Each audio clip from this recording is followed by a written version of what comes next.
Everyone can see?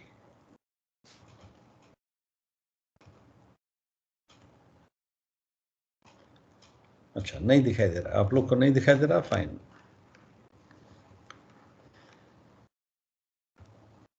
दिख रहा है सर? दिख रहा है सर। दिख रहा है सर। हाँ, तो दिख रहा है तो फिर बोलने में इतना टाइम क्यों लग रहा है आप लोग को? दिख रहा है सर। सर नहीं दिख रहा है, तुमसे कोई कुछ चीज पूछी गई है तो रिस्पॉन्ड कीजिए भाई। It's an insult to the faculty who was teaching you. आप उसको और ये बड़ा कॉमन है आप लोगों में।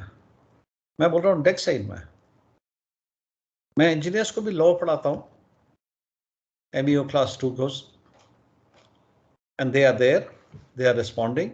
उनसे कोई पूछो, किसी को भी बोलो तो ही रिस्पॉन्स। एक नॉटिकल साइड में देखा है,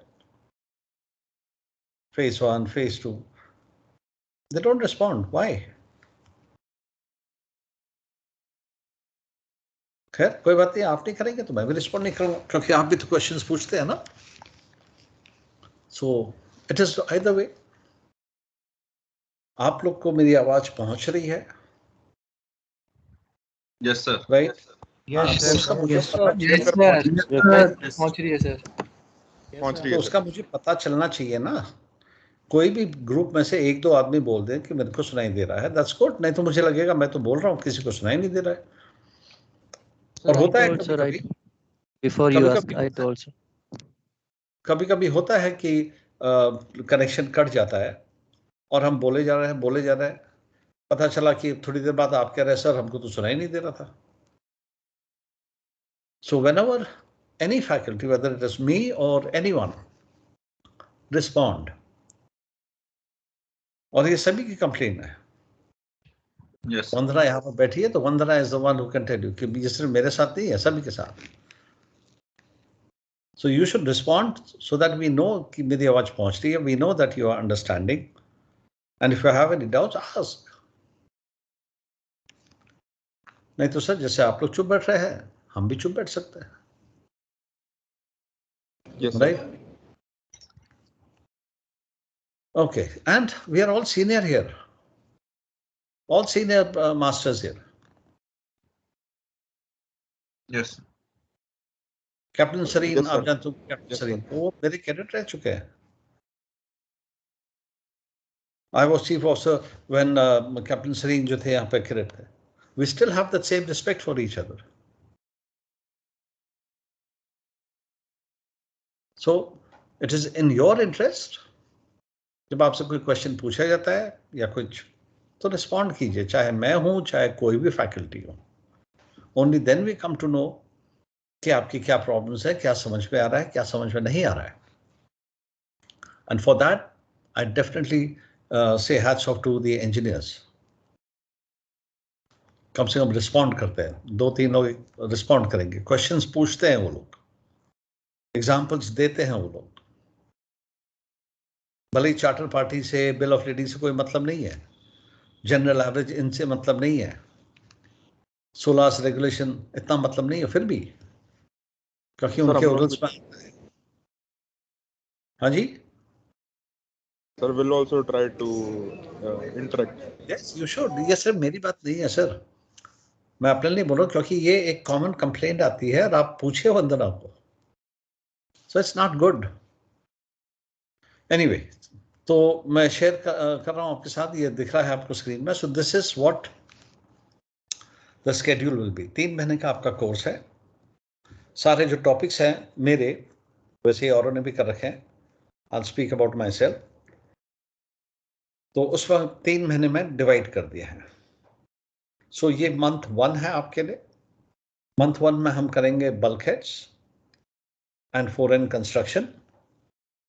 अब बल्कहेड्स में हम क्या क्या करेंगे?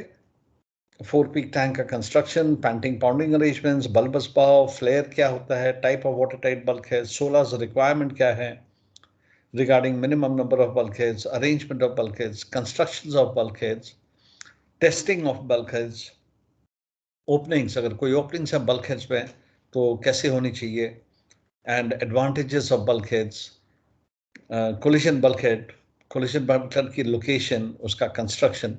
सो दिस ऑल हियर जो रेड में दिख रहा है, ये है आपका मंथ 1 का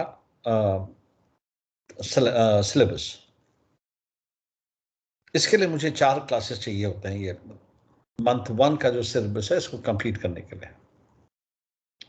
3 क्लासेस आपके साथ इस हफ्ते हैं, तो 3 क्लासेस में ये जो बल्क हेड्स है ये वाला टॉपिक कंप्लीट हो जाएगा. और अगले हफ्ते 4 एंड कंस्ट्रक्शन, उसके लिए एक टॉपिक चाहिए, उसमें वो कंप्लीट हो जाता है. उसके बाद रिविजन असाइनमेंट्स वो देते हैं. सो आप सितंबर बैच में हो. जैसे ही आपका यहाँ पे ये खत्म हो जाएगा, हम यहाँ पे डन लिख देते हैं, सबका डन हो जाएगा. फिर अक्टूबर में नया बैच आएगा, उनके साथ यहां से स्टार्ट करेंगे हम मंथ 2 वेल्डिंग. आपके लिए मंथ 2 हो जाएगा, अक्टूबर बैच के लिए मंथ 1 हो जाएगा. मंथ 1 होगा अक्टूबर बैच के लिए. फिर नवंबर में जो बैच आएगा उसमें हम करोजन वाटर टाइट डोज करेंगे. आपके लिए वो मंथ 3 हो जाता है. ग्रीन वालों के लिए मंथ 2 हो जाएगा, और जो नवंबर वाले ब्लू वालों के लिए वो मंथ 1 हो जाएगा. दिसंबर में जो बैच आएगा फिर हम ये स्टार्ट करेंगे नंबर 1. तो ऐसे रोटेशन में करने से क्या होता है कि सारे के सारे सिलेबस खत्म हो जाते हैं. So each month people can join, each month people can pass out. So since we are today September batch, so we will be starting with, so ये सिलेबस है आपका. वो बल्क हेड्स का मैंने आपको बता दिया. 4 एंड कंस्ट्रक्शन का. वेल्डिंग में type of welding methods, advantages disadvantages of different kinds of methods, type of weld joints, type of welds, ये दोनों अलग अलग चीजें हैं. फ्लक्स होता है, फ्लक्स का पर्पस क्या है, वेल्डिंग में डिफेक्ट्स आती है, उसके कॉजेस क्या हैं, उसके रेमेडीज क्या हैं, टेस्टिंग कैसे करते हैं वेल्डिंग करके, destructive, non destructive, leak test, pressure test and ultrasonic testing. So ये वेल्डिंग खत्म हो गई. Then HSSC, second topic HSSC, that harmonized system of surveys and certification. So surveys जो है,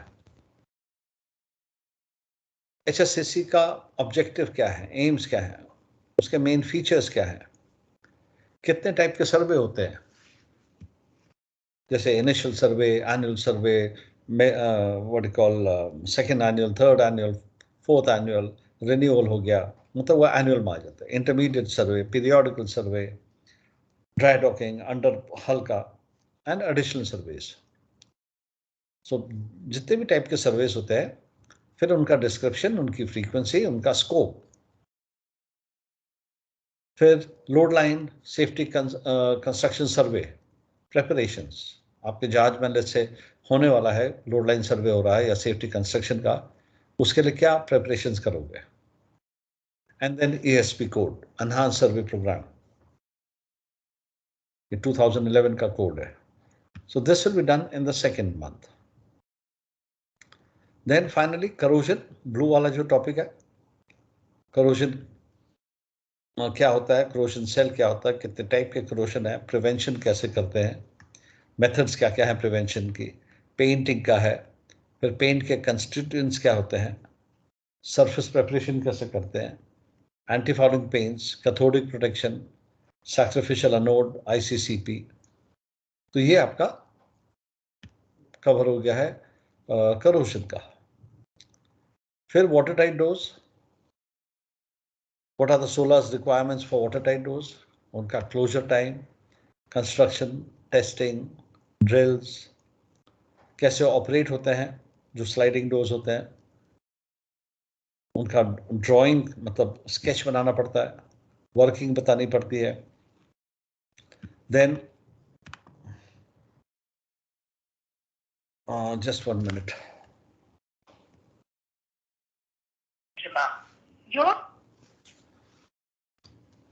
ठीक है. फिर sliding water tight doors, drawing, conditions, कौन कौन सी सिचुएशंस हैं जब आपको according to SOLAS water tight doors must be closed. And then bow doors, जैसे पैसेंजर शिप्स होती हैं, उनमें बाउडोर होता है, बाउडोर वाइजर टाइप के होते हैं, साइड ओपनिंग होते हैं, एंड रैम्स होते हैं for loading discharging, stern rams. उनका डायग्राम, लेबलिंग, कैसे ऑपरेट करते हैं, सो दैट इज इन। सो हर एक 6 टॉपिक्स हैं, रादर 7 है। ESP कोड भी जैसे ग्रीन वाले में एनहांस सर्वे प्रोग्राम है। सो 2 टॉपिक पहले मंथ में, ग्रीन वाला 3 टॉपिक है क्योंकि ESP कोड छोटा सा ही है, एंड ब्लू वाले में 2 टॉपिक्स हैं। और ये इससे फिर आपका वो खत्म हो जाता है सिलेबस, और सिलेबस हमारा मच अहेड ऑफ टाइम हो जाता है खत्म। Maximum 4 classes are required to complete the entire topic. Okay, 4, 5, but all right. So today we will start with month 1, that is bulkheads. So I'm unsharing this now. Excuse me. Bhaji, बोलिए।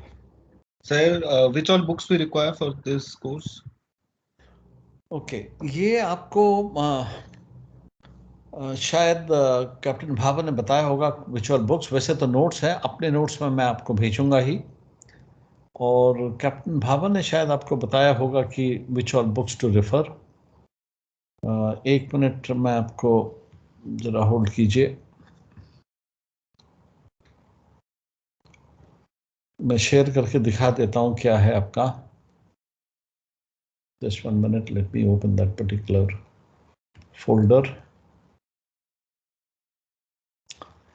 आपको welcome mail मिल गया? Yes sir. तो welcome mail में ऐसा कुछ नहीं लिखा है? नहीं सर, उसमें नहीं लिखा है। सब बुक्स स्पेसिफिकली नहीं लिखी हुई है, ई माइनस आपका बस लिस्ट दिया है। कैप्टन बाबा ने सर ये told about the books, specific navigation subject के लिए मतलब उन्होंने बताया था। ये टोल्ड कि that you will be needing books, but specifically sir जैसे आपके सब्जेक्ट के लिए बुक्स चाहिए होंगे, which would be very handy for us. Okay, 1 minute. Anyway, ये मेल के कंटेंट्स है। ये मेल जैसे पहले फेज 1 का कोर्स कोऑर्डिनेटर मैं ही था, और फेज 2 का कैप्टन सौजन्या थे। बाद में चेंज हो गया, कैप्टन भाभा फेज 1 के हो गए और मैं फेज 2 में आ गया। For some time captain Bhabha was not well, तो I was looking after phase 1 also. तो these were the things which, ये आपको जो स्क्रीन में दिख रहा है ये मैं आपको भेजता था। सबसे पहले तो DTS, your teaching syllabus, detail teaching syllabus phase 1 का, cargo handling, met, safety, ship construction, ship stability and terrestrial and coastal navigation.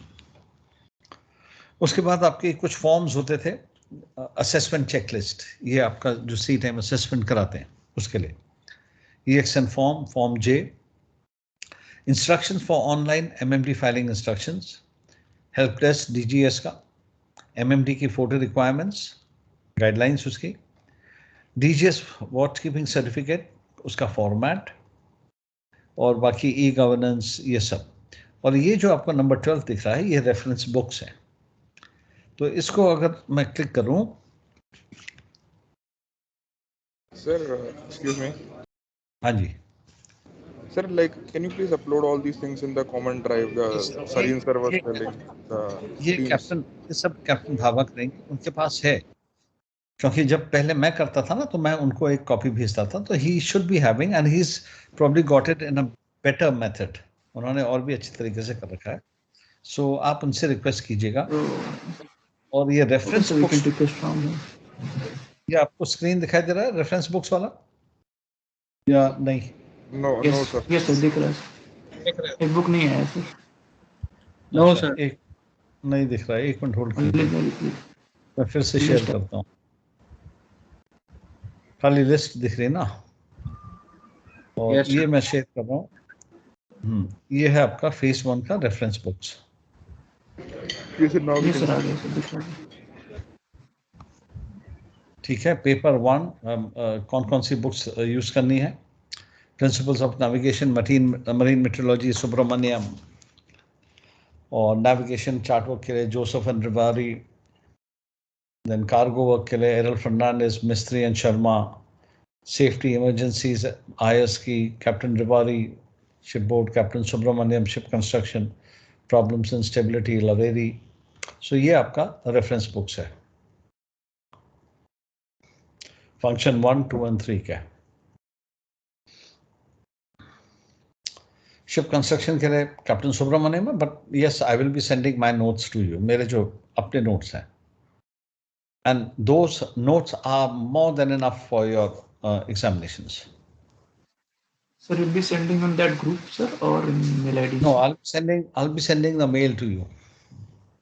Okay. सबके ईमेल आईडीज मेरे पास जब आ जाएंगे, वैसे तो आ गए हैं, भेज दिया है, उसको कंपाइल करूंगा and then I will be sending it to you. वो मैं कर दूंगा मेल्स आपको। Yes, sir. It will be sir good, sir. On the email ID. हाँ, तो ये मैं सबको भेजता ही हूँ, ये कोई नई चीज नहीं है, ये सबको हम भेजते ही हैं। Thank you, sir.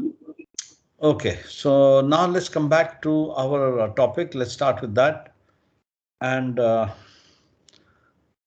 let me share the screen with you. So bulkheads is what we are going to start today.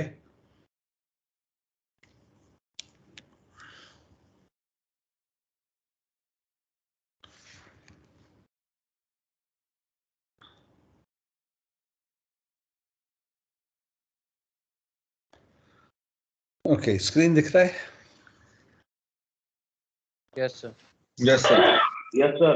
Yes, sir. Okay, so now what happens is मेरा जो ये लैपटॉप है तो नया, और इसमें टच स्क्रीन है, तो मैं यूजुअली टच स्क्रीन यूज करता था, और लेटली मैंने देखा है कि मैं ज़्यादा यूज करता हूँ टच स्क्रीन, तो ये मेरा सिस्टम हैंग हो जाता है, and specially when I am sharing it, ऐसे जो PPT शेयर करता हूँ तब।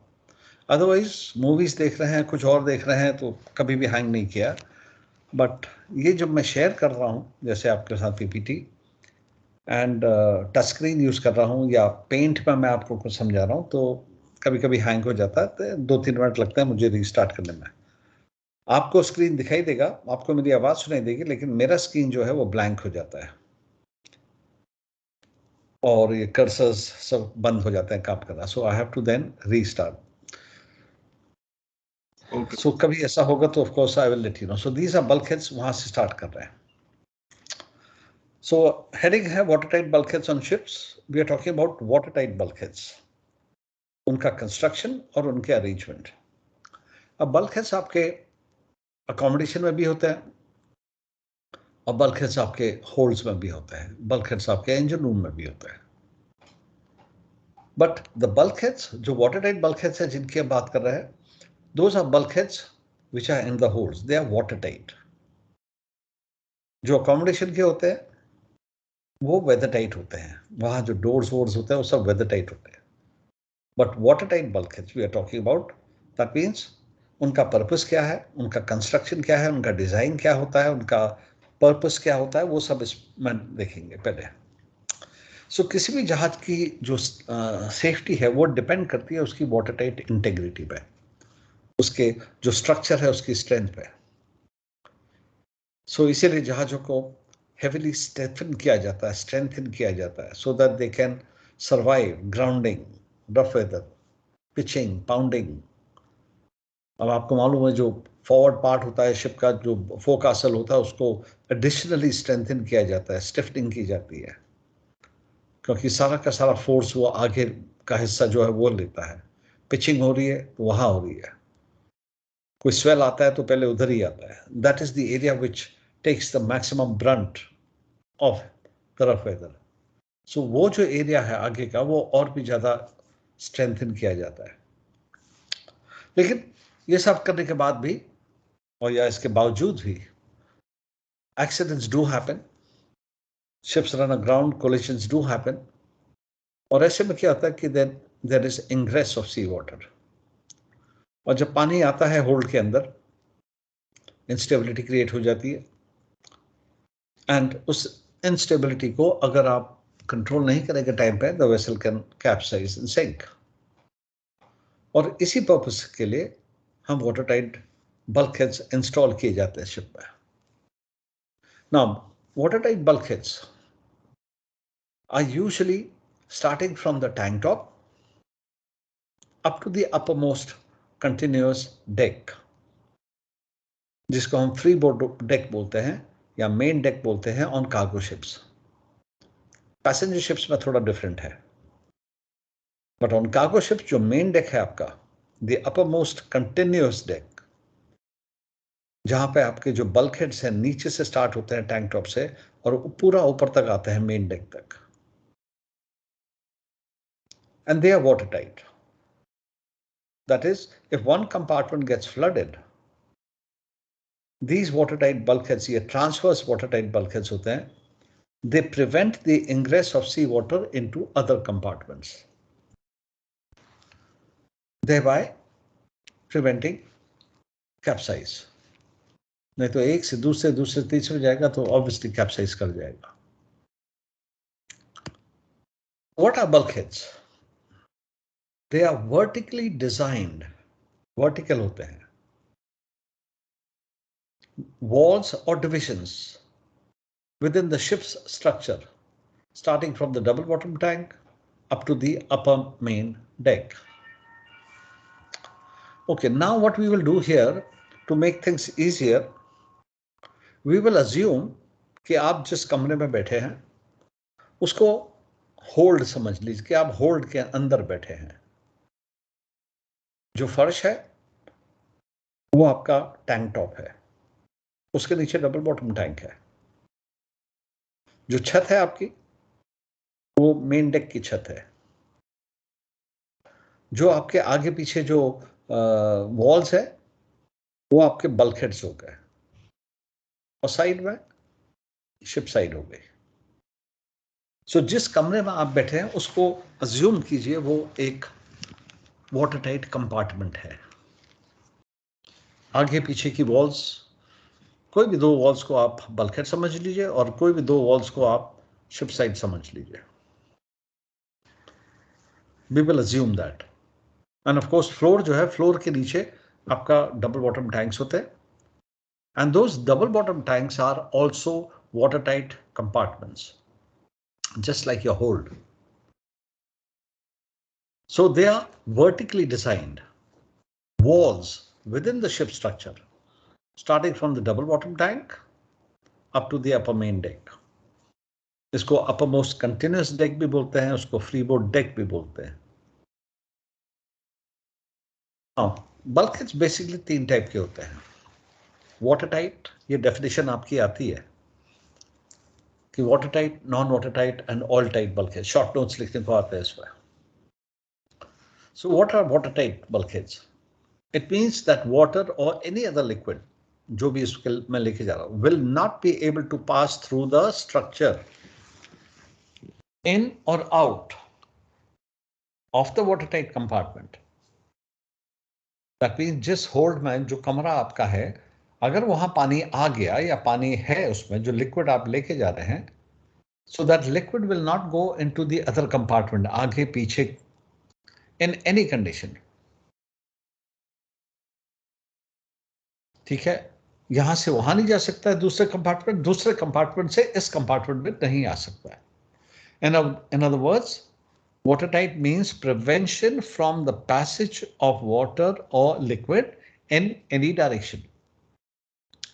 इस कंपार्टमेंट से दूसरे कंपार्टमेंट में, दूसरे कंपार्टमेंट से इस कंपार्टमेंट में.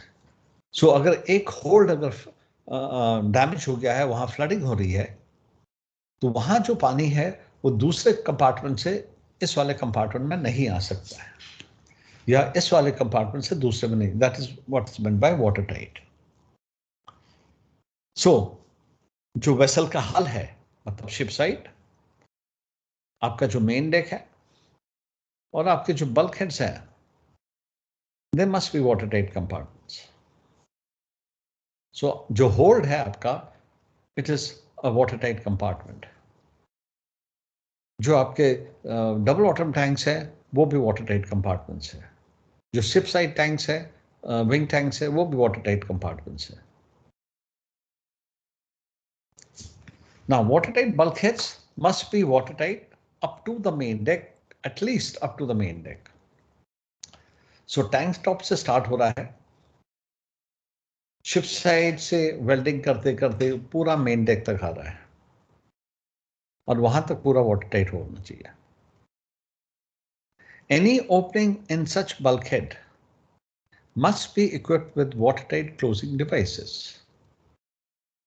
So अब आपका बल्कहेड है, और बल्कहेड में अगर कोई ओपनिंग है, कोई दरवाजा फिट कर रखा है, लेट्स से जिस होल्ड में आप हो, लेट्स से आप, मैंने आपसे कहा अज्यूम कीजिए आप एक कंपार्टमेंट के अंदर बैठे हैं, होल्ड के अंदर बैठे हैं, और आपका जो बल्कहेड है आगे पीछे उसमें कोई डोर है, कोई ओपनिंग बना रखी है. So that opening must be fitted with watertight closing devices. ठीक है, in other words उस पर watertight door होना जरूरी है. और जैसे मैंने आपसे कहा कि एक टॉपिक हमारा क्या है, watertight doors.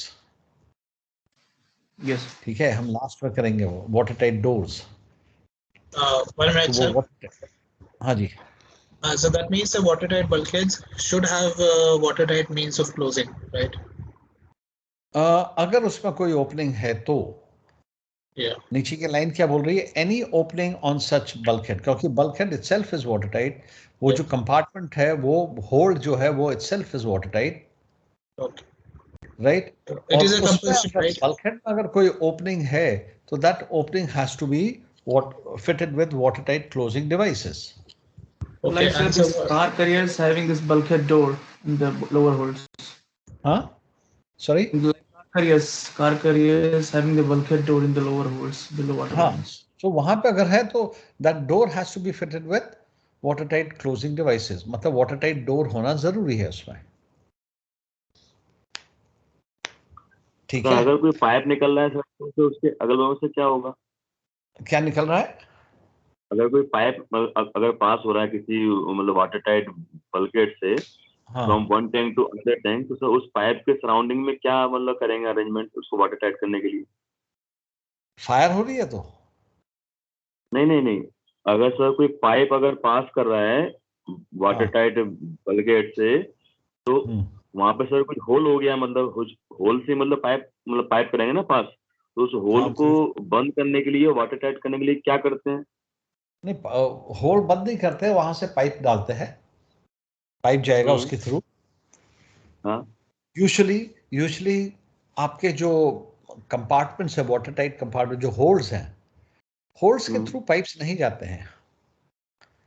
जो भी बैलेस्ट पाइप्स होते हैं वो जाएंगे आपके या तो डक्ट हील से या बैलेस्ट टैंक्स के थ्रू. लेकिन जो आपका कोलिशन बल्कहेड है, और कोलिशन बल्कहेड के आगे 4 पीक टैंक है, तो कोलिशन बल्कहेड में छेद करना पड़ता है. वहां से पाइप जाएगा to deal with the liquid in the 4 peak tank. तो उसमें जब छेद करते हैं तो उसका तरीका होता है, कैसे छेद करते हैं वो करेंगे जब हम, एक मिनट में आपको यहां पर दिखाता हूं. जब हम कोलिशन बल्कहेड में आएंगे,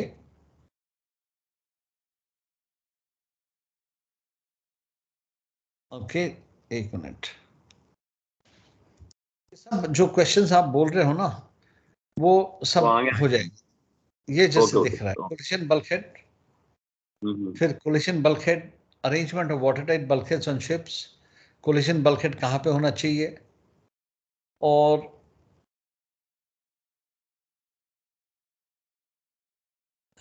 ये आ गया आपका कोलिशन बल्कहेड.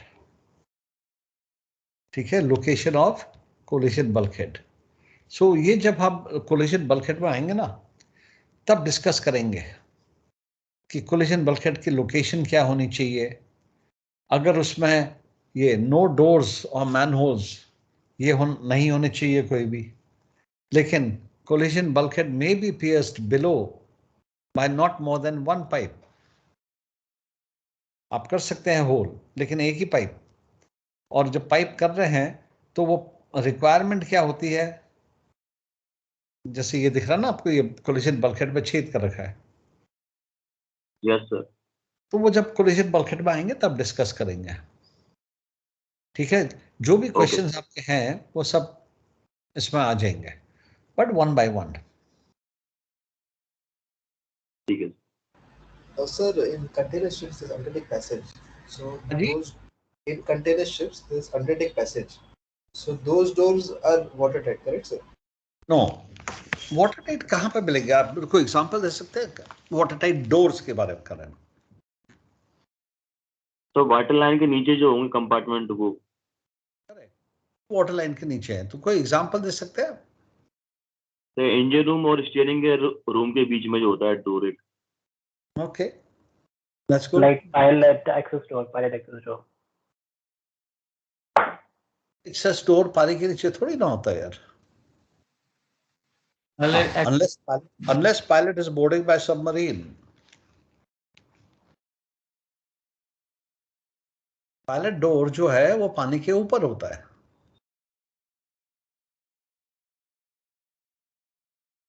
कहाँ चला गया यार? तो इंजन रूम से जो डक्टिल में जाते हैं सर वो भी तो होता है।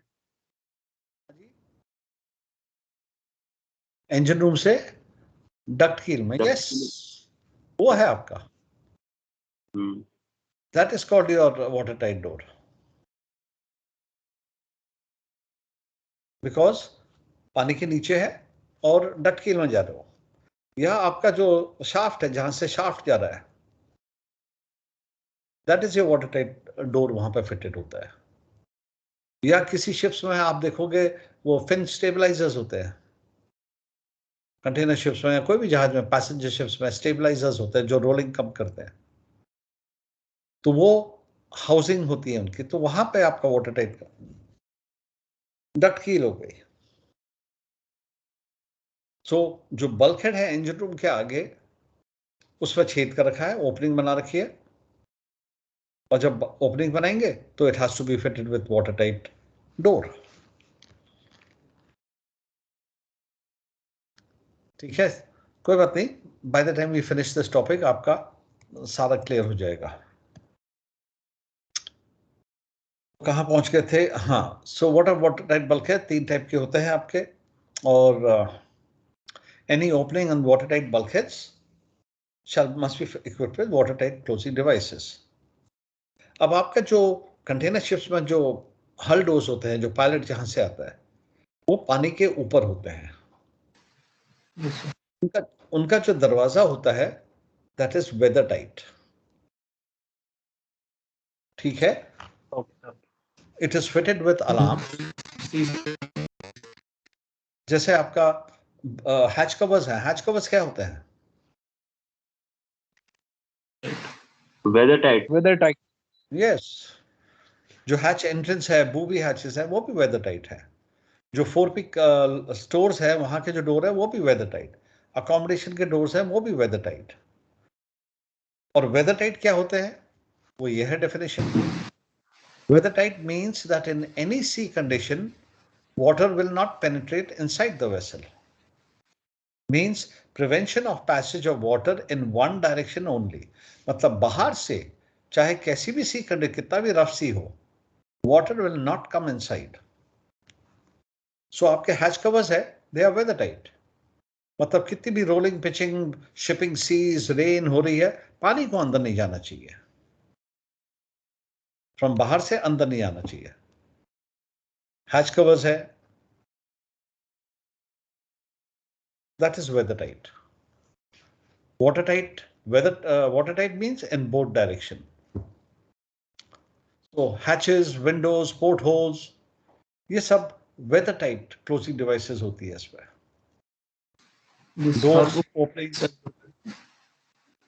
जी सर, ये जो अभी कोई पूछ रहा था कंटेनर पे वो होता है अंडर डेक पैसेज, वो भी वाटर टाइट होता है सर, क्योंकि वो आगे से पीछे तक जाता है ना, तो जो वाटर टाइट जो बल्कहेड है वो तो सेंटर में है कार्गो होल्ड की जगह, पर जो साइड में जो अंडर डेक पैसेज है उसमें ही वो वाटर टाइट डोर होते हैं सर। हाँ सर, मैं ज्यादातर अपने 24-25 साल के उस पर करीब 22 साल में कंटेनर शिप में ही मास्टर रहा हूँ सर। तो 24-25 में से 2 साल, 1.5 साल, 2 साल मैंने बल्कहेड में निकाले होंगे। बाकी मेजॉरिटी ऑफ द टाइम मैं इसी में रहा हूँ, कंटेनर शिप्स में। नहीं सर, लार्ज अभी मैंने भी जाके चेक किया था, तो उसमें वाटर टाइट ही था सर वो। एक मिनट सर। अब उसमें जो डोर होता है, it is above the water line, but it is fitted with devices which are equally water tight. उसमें भी आपका इंडिकेशन रहता है कि वो बंद है या खुला है। अब लेट्स से ओके, चलो मुझे ये बताइए कि आपका जो पैसेंजर शिप्स होती है, रो वेसल्स होती है, उनके बाउडोर्स तो देखे हैं आपने? बाउडोर होता है, पूरा बाउडोर ऊपर खुल जाता है, isn't it? देखा है आपने? Yes. तो वो क्या होता है? रैम ना सर, वो आगे का जो बाउडोर होता है, तो वो तो वाटर टाइट ही होगा। हाँ वेदर टाइट होता है sir. Exactly, weather tight, weather tight sir. हाँ वेदर टाइट होता है, वाटर टाइट नहीं होता, okay. Because it is above the water line, above the freeboard deck. अगर जो डेक होगा पानी के, तो जैसे ही आपने दरवाजा खोला सारा का सारा पानी भर जाएगा, ठीक है? But they are fitted with devices. आपने हेरल्ड ऑफ मरीन एंटरप्राइजेस का केस सुना होगा, a ship which is a ro-ro vessel which was sailing out of Zeebrugge, जैसे ही वो बाहर निकला, ब्रेक वाटर से बाहर निकला, उसका दरवाजा खुल गया, बाउ डोर खुल गया एंड सारा पानी अंदर आ गया, lot of passengers died. ISM code यही इंसिडेंट के बाद आया था। हेरल्ड ऑफ फ्री एंटरप्राइज जब सिंक कर गया था ये, क्यों? क्योंकि उसका बाउ डोर उन्होंने बंद नहीं किया था, कोई इंडिकेशन नहीं था, कुछ नहीं था। दे फॉरगॉट टू क्लोज द बाउ door and vessel sailed out. जैसे ही आया मौसम, वो बाउ डोर ऊपर उठ गया, सारा का सारा पानी अंदर आ गया, क्योंकि सेल कर रहे थे आप, एंड एकदम स्टेबिलिटी लूज हुई, vessel capsized, sank with loss of lives. उसके बाद फिर ये ISM जो कोड है आपका, वो इस इंसिडेंट के बाद मैंडेटरी हुआ। सो आपका जो बाउ डोर है आगे का, चाहे वो साइड ओपनिंग है, चाहे वाइजर डोर है, वो हम ऑफ कोर्स ये आपके सिलेबस पे है, लास्ट में करेंगे 3rd मंथ में। Those are weather tight doors. वैसे इंडिकेटर है वहां पे कि बंद है, खुला है, लॉक हुआ, नहीं हुआ, पानी तो अंदर नहीं आ रहा है, और वहां पे CCTV कैमरास लगे रहते हैं, बिल्जेस है, पानी आ रहा है, अगर लीकेज हो रही है क्योंकि वेदर टाइट है, थोड़ा थोड़ा पानी आता है तो बिल्जेस में अलार्म आ जाता है, ऑटोमेटिकली पंप चालू हो जाता है, वो सब है उसमें। कोई मैल फंक्शन है तो अलार्म आ जाता है ब्रिज में या शिप कंट्रोल सेंटर में। वैसे ही वेदर टाइट डोर, ये जो पायलट डोर है उसका भी इंडिकेटर रहता है। आपने खोला तो इंडिकेटर आ गया ब्रिज में कि योर डोर इज ओपन, बंद किया तो इंडिकेटर आ गया कि the door is closed. But याद रखिए, वो जो डोर है आपका, वो आपके फ्री बोर्ड डेक से ऊपर है, so it is a weather tight door. कभी भी आप लोडिंग कभी भी ऐसी नहीं होगी कि जो वाटर टाइट डोर है आपका, जो पायलट डोर है, वो पानी के नीचे है। अगर वो पानी के नीचे होगा तो पायलट बोर्ड कैसे करेगा? तो सर यही बोलता है, it is below the freeboard deck then it is water tight, right sir? Below the freeboard deck water tight, above the freeboard deck weather tight. Okay, and pilot door कभी भी पानी के नीचे हो ही नहीं सकता है, it has to be above, तभी तो पायलट लैडर लगी रहती है वहां पे। पायलट तो सी से ही आएगा ना। यस। ओके, फिर तीसरा है आपका oil tight bulkheads. Oil tight bulkheads they form the boundaries of tanks और कंपार्टमेंट्स जिसमें लिक्विड फ्यूल जा रहा है या लिक्विड कार्गो जा रहा है, तो वो ऑयल टाइट बल्कहेड्स है। So these are the 3। फिर ऑफ कोर्स कॉफर डैम है। Cofferdam as you know, 2 different kind of cargoes को लेके जा रहे हो, या बैलेंस वाटर और फ्यूल ऑयल टैंक के बीच की जो स्पेस है, या फ्रेश वाटर और फ्यूल ऑयल टैंक के बीच की जो स्पेस है, कंटैमिनेशन ना हो of one liquid from another, उसके लिए बीच में कॉफर डैम डाल देते हैं। तो वो इस टाइप के कॉफर डैम्स होते हैं कि अगर लीक कर रहे हैं तो ये कॉफर डैम में आके मिक्स हो जाएंगे। कम से कम फ्यूल कंटामिनेट नहीं होगा या आपका फ्रेश वाटर कंटामिनेट नहीं होगा. I was sailing on one of the very old ships, बहुत पहले के, as a chief was a long time back. I think ये 84, 85, 86 की बात है ये, या 87 ऐसे, around that time. So one of the ships, it was a very old ship. तो वहाँ ये प्रॉब्लम थी कि नहाने जा रहे हैं, टैप खोल रहे हैं, तो पता चला कभी कभी वो टैप में से ऑयल भी आ रहा है, नहाने के पानी उसमें से, बिकॉज ऑफ कंटामिनेशन. एनीवे, चलिए. तो कॉफर डैम्स इसके लिए होते हैं बिटवीन टैंक्स, जैसे फ्रेश वाटर ऑयल हो गया, या between you are carrying 2 different grades of oil, तो कंटामिनेशन ना हो, तो इसलिए कॉफर डैम होते हैं.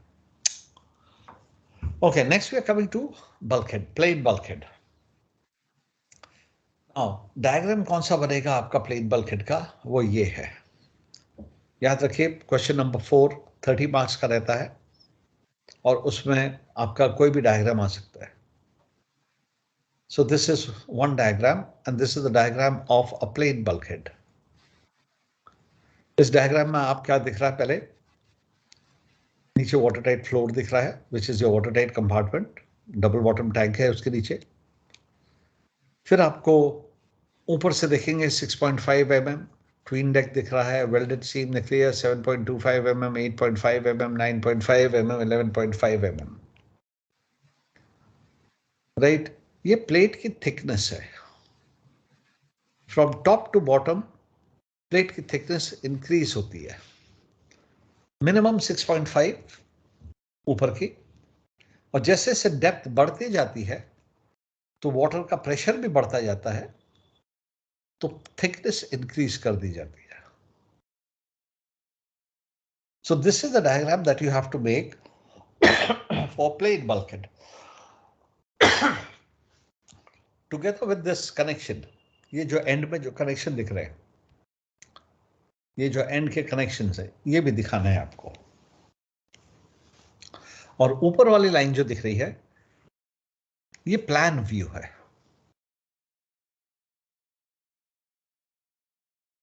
ठीक है, मतलब ये वाला जो आप हिस्सा है, ये आप ऊपर से देख रहे हो, टॉप व्यू है. तो ये जो आपको गोल गोल दिखाई दे रहा है यहां पे, जिनको मैं सर्कल कर रहा हूं, ये क्या है, ये स्टिफनर्स है आपके. ये जो दिख रहा है आपको, ये जो वर्टिकल लाइंस दिख रही है, ये स्टिफनर्स है. Okay, so now let's see plain bulkheads. So plain bulkhead क्या होते हैं? They consist of plates. Plates हैं, लोहे की प्लेटें हैं, stiffened by rolled sections such as bulb plates, angle plates, spaced 760 mm apart. तो आपने अपने शिप साइड में या उस पर देखा होगा कि स्टिफनर्स होते हैं, और वो स्टिफनेस इस टाइप के होते हैं, ये जो नीचे दिखा रखे, these are called angle bars या bulb plates बोलते हैं इनको.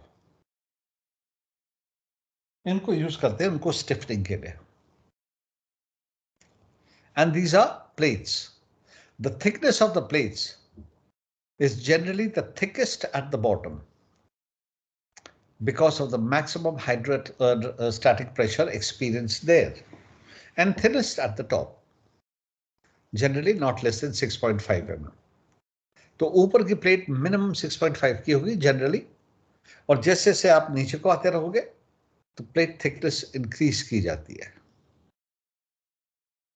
The plates of the bulkhead are laid in a horizontal direction and stiffening is done vertically. So यहाँ पे मैं आपको समझा रहा हूँ, I hope हैंग ना करे. तो ये है आपका let's say plates. ये एक प्लेट है, लोहे स्टील प्लेट है, ये दूसरी स्टील प्लेट है, ये तीसरी है. इनको ऐसे एक के नीचे एक वेल्डिंग कर रखी है. ठीक है, सो these are the plates. तो यहां पे मैं एक सिंगल प्लेट दिखा रहा हूं क्योंकि वेल्डिंग करके सब एक ही दिखता है.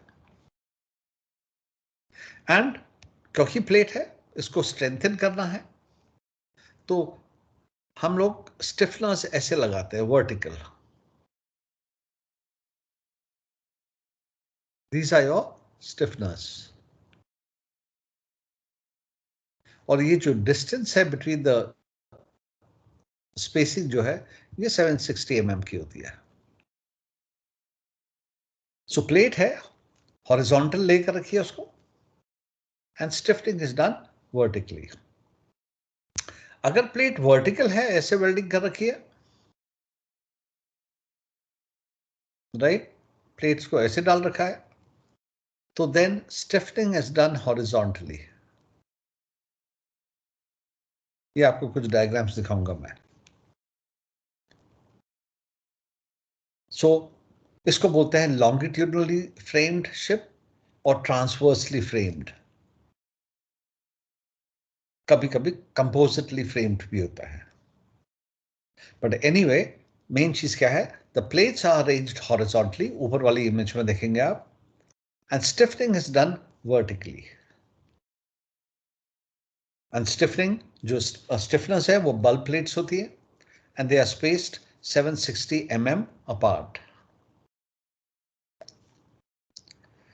The plates are arranged in a horizontal direction. Stiffening is done vertically. If the plates are arranged vertically, then the stiffening is done horizontally. So large area bulkheads है. कितना बड़ा एरिया है ये? bulkhead क्या होता है? एक large area होता है. Plates are arranged horizontally. Stiffening is done vertically. Thickness of the plates increases from the top to the bottom, generally 6.5 mm on the top and increases towards the bottom. क्योंकि वहां hydrostatic pressure ज्यादा होता है.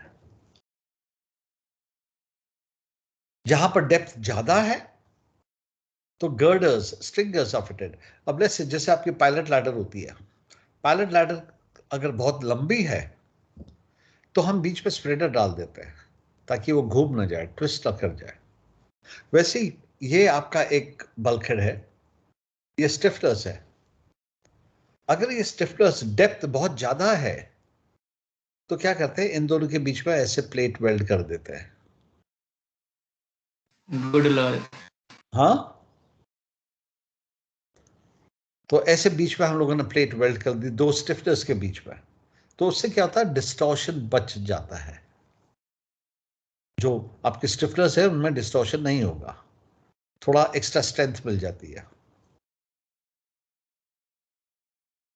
Right, so that was your plain bulkhead. This And plate this is was welded between the stiffeners, right? हाँ, between the stiffeners एक plate डाल देते हैं. Okay. उससे क्या होता है, स्ट्रेंथन हो जाता है. ठीक है, जैसे आपने कार्गो टैंक्स में, अगर टैंकर्स में काम किया है, बड़े बड़े जो टैंकर्स होते हैं तो क्रॉस टाइज बोलते हैं उसमें, क्योंकि टैंक बहुत डीप हो जाता है तो क्रॉस टाइज डाल देते हैं. वो क्रॉस टाइज डालने से क्या होता है, एडिशनल स्टिफनिंग मिल जाती है, स्ट्रेंथ थोड़ी सी एक्स्ट्रा हो जाती है. Okay, so that is your corrugated bulkhead, plain bulkhead. Now, corrugated bulkhead, अगर corrugated bulkhead का आता है तो आपने ये आंसर लिखना है. A corrugated plate is stronger than the flat plate when it is subject to bendings along the corrugations. And corrugations are formed to eliminate the need to fit stiffeners. तो ये जो corrugated bulkhead है, क्योंकि हमने corrugation कर दिया इसमें, तो stiffeners डालने की जरूरत नहीं है. ठीक है, उससे क्या होता है, थोड़ा सा वेट कम हो जाता है ना. corrugation ये है, ये ऊपर वाली इमेज देखिए आप. अगर ये bulkhead प्लेन होता है ऐसा, और मैं यहां पे प्रेशर लगा रहा हूं, तो प्लेन bulkhead जल्दी कोलैप्स कर जाएगा. लेकिन यही प्रेशर मैं अगर corrugated है यहां पे लगा रहा हूं, तो this corrugated bulkhead will be able to withstand more pressure than a plain bulkhead because of these corrugations. और जब कॉर्गेशन होते हैं तो स्टिफन लगाने की जरूरत ही नहीं है। तो यहां पे जो लिख रहा है corrugated bulkhead, the corrugation is stronger than the flat plate bulkhead if subject to the bending moments along the corrugation. So यहाँ पे अगर आप फोर्स लगाएंगे, यहाँ पे वेट डालेंगे, so this bulkhead will be able to withstand more pressure, more force than a plain bulkhead because of those corrugations. And corrugations की वजह से क्या होता है? You don't have to fit stiffeners, resulting in saving of steel, weight and cost. अब देखिए यहाँ पे ये फ्रेमिंग कैसे कर रखी है, लॉन्गिट्यूडल फ्रेमिंग है, मतलब फ्रेम्स आर रनिंग 4.5 डायरेक्शन में। दैट मीन्स प्लेट कैसी है, वर्टिकल प्लेट्स होंगे ऐसे। So here the framing is done longitudinally. यहां पे देखिए corrugations कैसे है, horizontal है। Why? Because the plates are welded vertically. ठीक है, स्टिफनेस उसमें से हाँ नहीं जी, जो पहले वाला स्टिफनेस और हॉरिजॉन्टली राइट सर, किस वाले में? इस पिक्चर में। हाँ, इस वाले में ये आपके स्टिफनेस है, ये जो अच्छा ग्रीन कलर में दिखा रहा हूँ आपको, ये जो है आपके ये स्टिफनेस है। Stiffeners okay, horizontal. आप इनको हॉरिजॉन्टल बोल सकते हैं, but you can see that they are in 4.5 direction में है ना, 4.5 लॉन्गिट्यूडल। हाँ, तो 4.5 डायरेक्शन में होंगे तो हम इसको लॉन्गिट्यूडल कहते हैं। और ट्रांसवर्स कहेंगे। और अगर अथॉर्शिप डायरेक्शन तो तब हम कहते हैं they are framing, transverse framing. तो ये वाला डायग्राम बनाना है आपको for what you call corrugated bulkhead का, together with the end connections. ठीक है, सो ये जो कॉरुगेशन यहाँ पे दिख रहा है ऊपर वाला प्लान व्यू में देखिए, और ये आपका समझो जो मैंने ऊपर एक लाइन बना रखी है, ये प्लेन बल्कहेड है। सो टॉप से अगर मैं यहाँ पर फोर्स लगाता हूं या कोई हैवी वेट डालता हूं, और यहाँ पे भी टॉप पे मैंने हैवी वेट रखा है, उतना ही वेट रखा है जितना यहाँ पे, सो जो कॉरुगेटेड बल्कहेड है it will be stronger, it will be able to hold this weight much more than your plain bulkhead. Plain bulkhead collapse कर जाएगा, हो सकता है मुड़ जाए, कर्व हो जाए, लेकिन the corrugated bulkhead will be able to take more forces, more weight.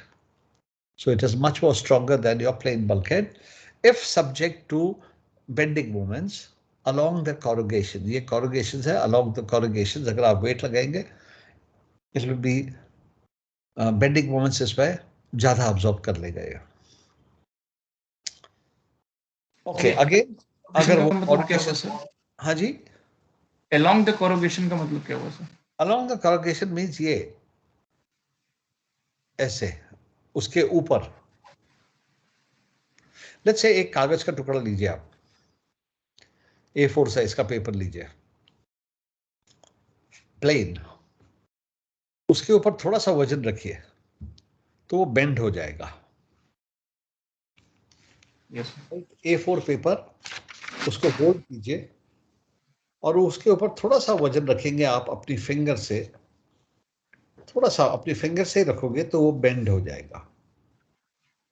लेकिन उसी पेपर को आप कॉरुगेटेड करके रखिए और उतना ही फोर्स लगाइए, इट विल नॉट बेंड। मतलब लेट्स से एक पीस ऑफ पेपर को आप ऐसे ऊपर वाला जो है ऐसे आप करिए,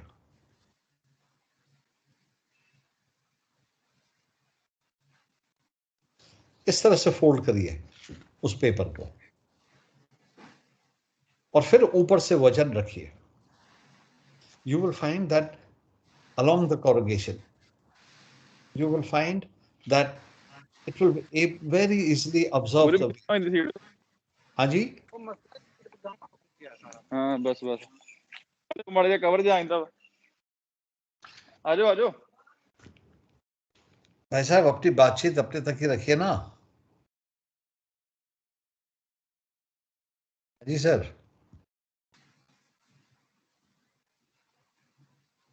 कम से कम अपने आप को म्यूट रखो यार। चलिए, okay, so will stop here conversations में and will take it from next time. Time भी हो गया आपका, so take a break. Take a break. Let's call it a day, and we'll start from here to next class, whenever it is. Okay, thank you, sir. Chaliye, okay, guys. Thank you sir. Okay, thank you, sir. Thank you, sir. Bye. Sir, can we leave now directly?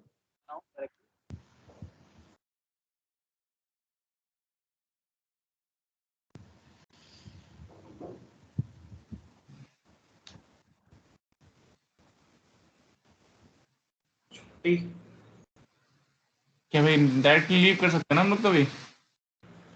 हाँ भाई हाँ कोई चक्कर नहीं है। हाँ भाई